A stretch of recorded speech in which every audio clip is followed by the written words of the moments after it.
একবার খুব সুন্দর পিওর গোস্ত, মাশাআল্লাহ। পেঁয়াজ দিয়ে দিচ্ছি।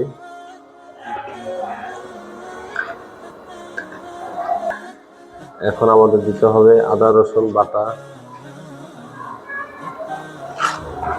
প্রিয় দর্শক, এখন দেখছেন আমরা এখন কিছুটা লবণ দিব, কিছু পরিমাণ স্বাদ অনুযায়ী লবণ দিয়ে দিচ্ছি।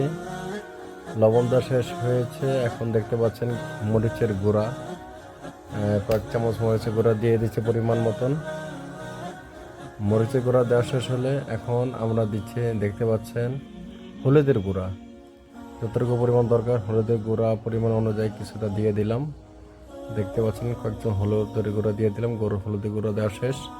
এখন দিয়ে দিচ্ছি গরম মশলা, দারচিনি, এলাচ, গরম মশলা দিয়ে দিচ্ছি। গরম মশলা দেওয়া শেষ হলে এখন দিয়ে দেব তেল। পরিমাণ অনুযায়ী তেল দিয়ে দিলেই হয়ে যাবে। দেখতে পাচ্ছেন তেল দিয়ে দিচ্ছি।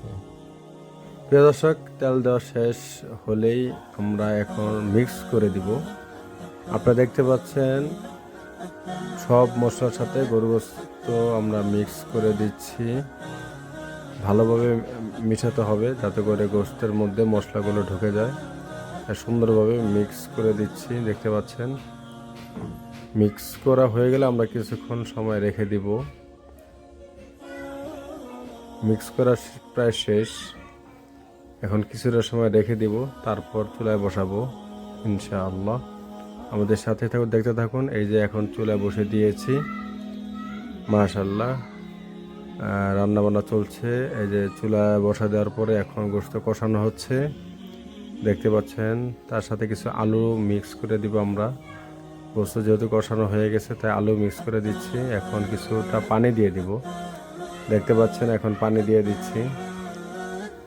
পানি দেওয়ার পরে কিছুক্ষণ জাল পাবে, তারপর ইনশাআল্লাহ আশা করছি আমাদের গোশত রান্না হয়ে যাবে। এরপর পরিবেশন করা হবে। মাশাআল্লাহ খুব সুন্দরভাবে হয়ে গেল সব কিছু। এই যে এখন রেখে দিব, বলকানি হয়ে গেলে কিছুক্ষণের মধ্যে আমাদের গোশত রান্না হয়ে যাবে ইনশাআল্লাহ। টেস্টি ফুড পেজ থেকে আলহামদুলিল্লাহ সবাইকে স্বাগতম। গোস্ত রান্না হয়ে গেছে, খাচ্ছি। আলহামদুলিল্লাহ ভালো হয়েছে।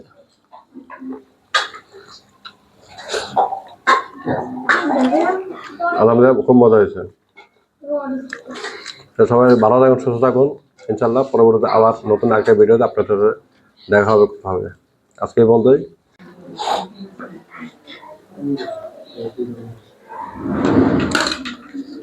আলহামদুলিল্লাহ আমাদের খাবার দেওয়া হচ্ছে।